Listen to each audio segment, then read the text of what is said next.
Good morning, everybody. This is Jeffy Kennedy, author of fantasy romance and romantic fantasy. I'm here with my first cup of coffee.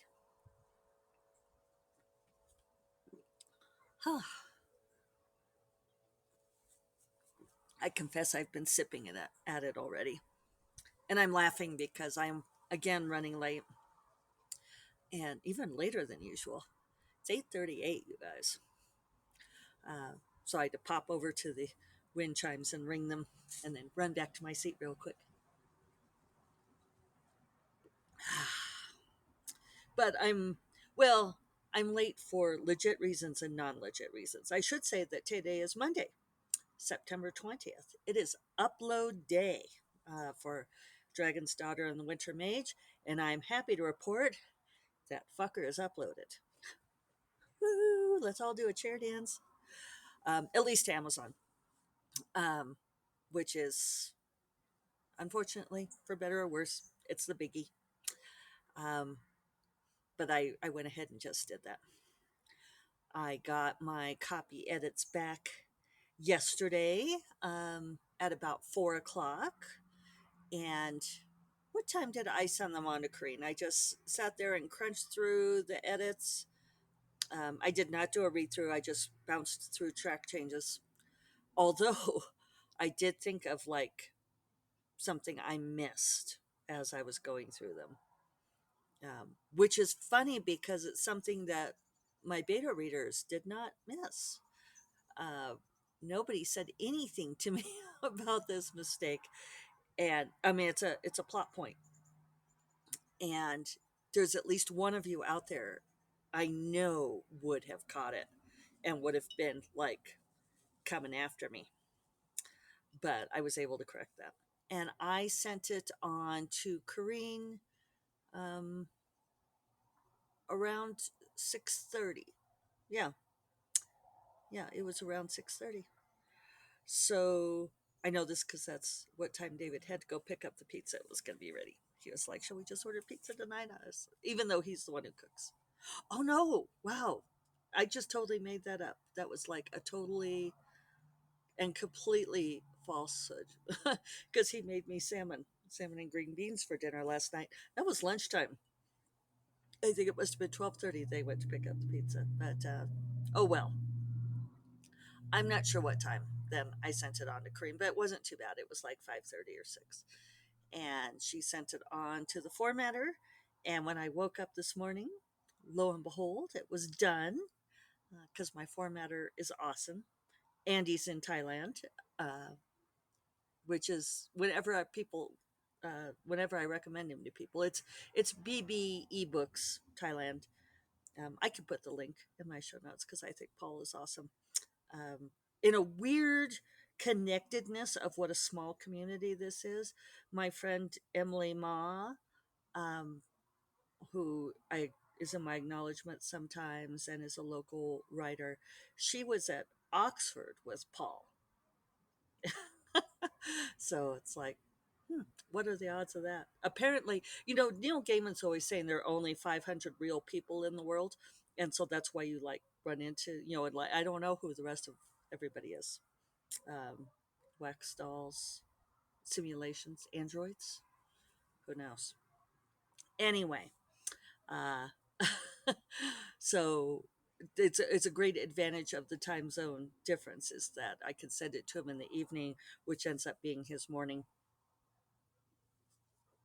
And so by the time I woke up, there it was, and I went ahead and paid him uh, because, I mean, and I tipped my proofreader too for doing such a fast turnaround. Everybody was just, I don't do this often, but oh, they were just amazeballs. So yeah, and I went ahead and uploaded to Amazon, even though like I still had 9 hours on the clock. I still get nervous, and I'll do the others. I'll probably do the others this morning before I do anything else. So, whew, that's done. Um, do not like pulling it that close, but and I know other people do it way closer. Like Dorinda's been there sweating it out as the clock is ticking down to less than an hour. But she does her own formatting too. I do not do my own formatting. I mentioned this in a blog post yesterday for SFF7.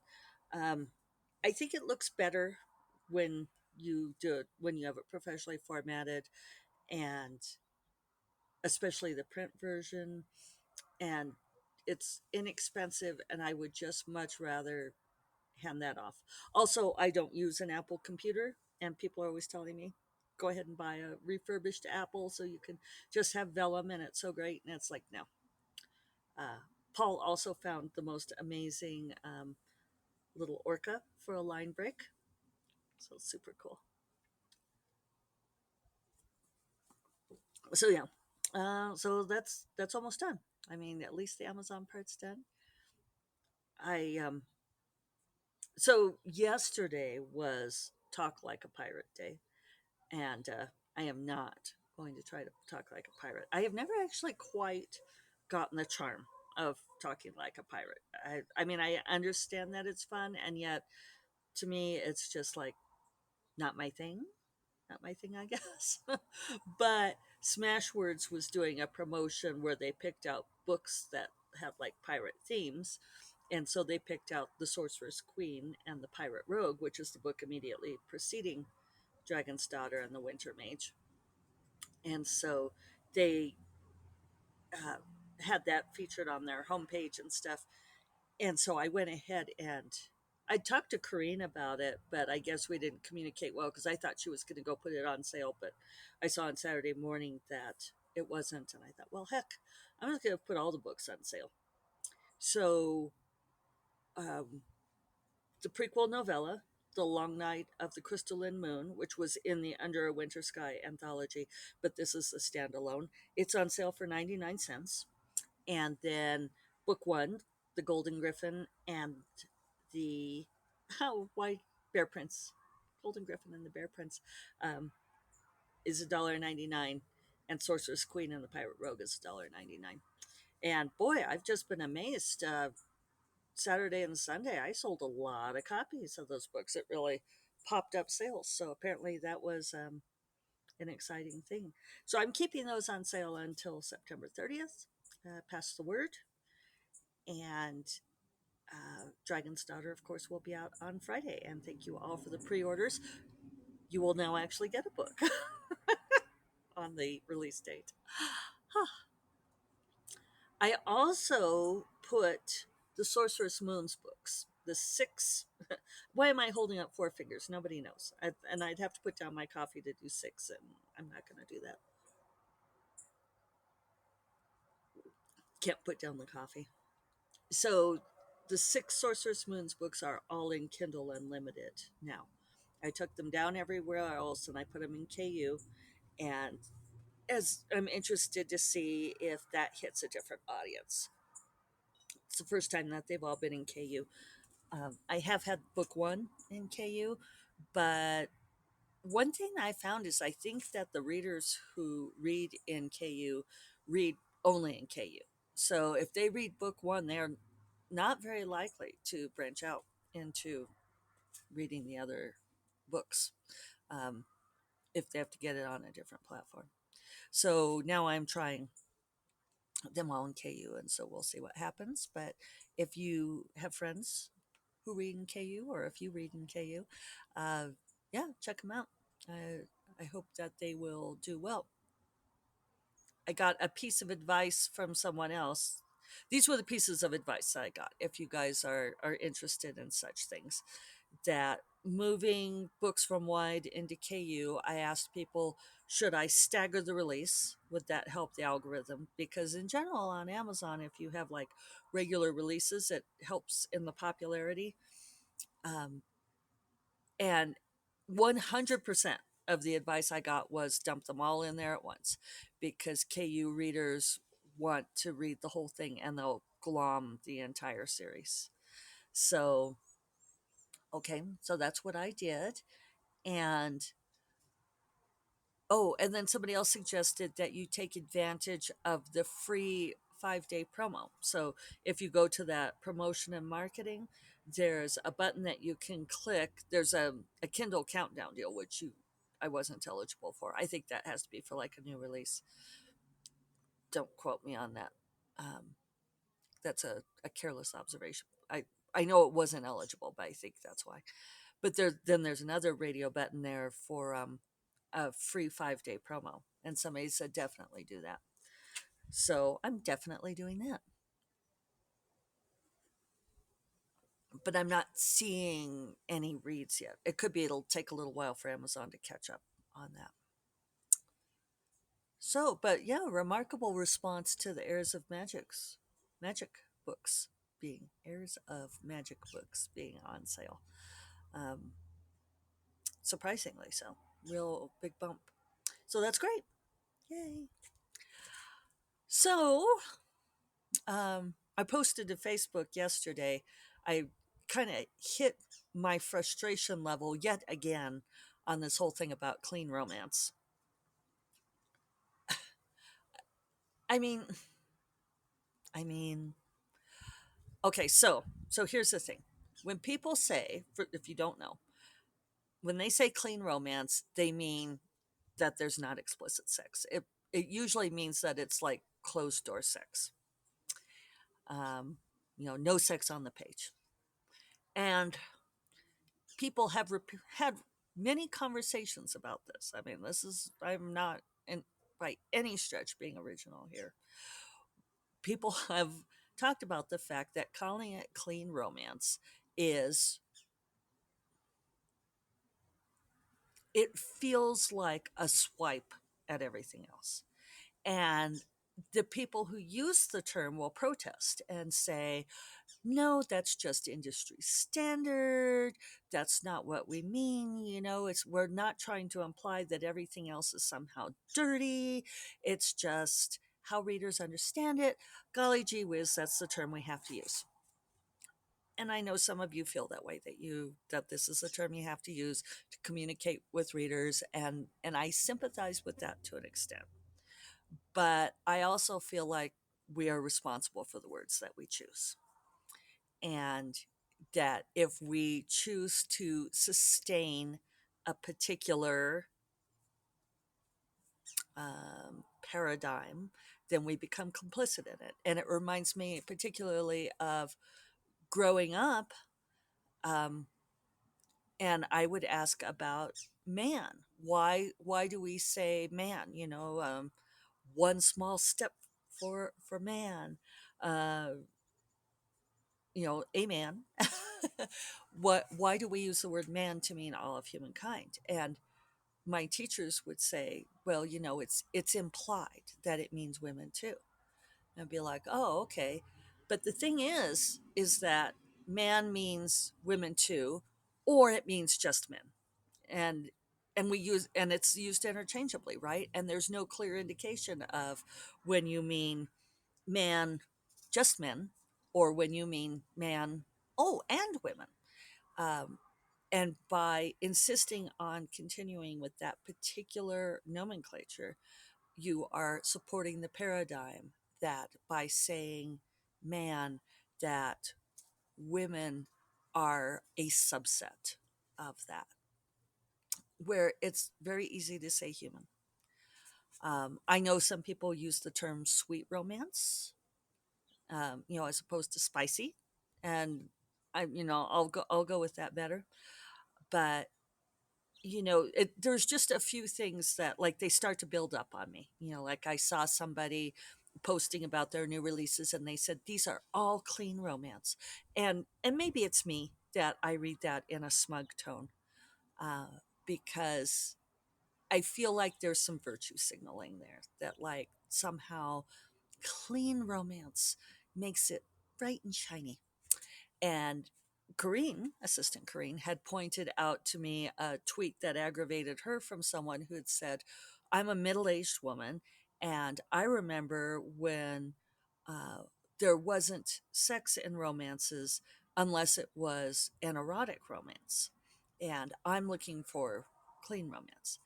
And and Karina and I are both middle-aged women, and it's like, well, we don't know where you were reading, honey, because and Karina even said that like the first book she got from her grandmother was had plenty of sex in it on the page. And same, I started reading my grandmother's romances, and yeah, there was sex in those puppies. My gateway romance was Indigo Nights, and in Indigo Nights, the heroine, uh, a feisty English virgin, was captured into a sultan's harem, and at one point is like tied to the sultan's bed, and you know, forcibly taken her virginity. And yes, that was an era of rape-tastic stuff, and I'm not saying that that was awesome. Uh, Although for the younger me, for 12-year-old me, thought that was like, I was like, that was my catnip. I loved the harem romances because the fantasy. It's the fantasy. Um, Nobody wants it in real life. Anyway, we won't go down that road. But the idea that somehow romances now have sex in them that they didn't used to have. Uh, I don't know. It's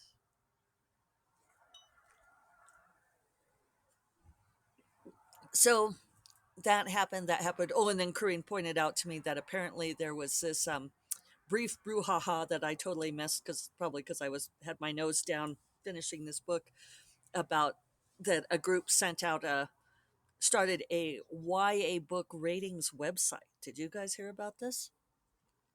I think I could. Maybe I'll try to link to that because there's Kareem was able to send me like some screenshots and stuff, but there was apparently a pretty strong reaction on Twitter. But this group had started out suggesting a rating systems like for movies, for YA books that was from YA 1, 2, 3, and 4, um, and they sent out all of these emails to authors and editors asking them to rate their YA books so that they could be in this system.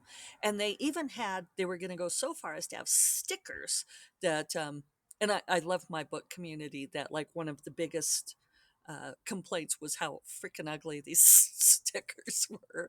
And they're like, I don't want that big ugly sticker on my beautiful cover. It's like, yeah, this is a legit complaint, guys. Not only that, but the criteria was really troublesome because they were lumping um, violence in with sexuality, in with touching on subjects like like drug and alcohol use.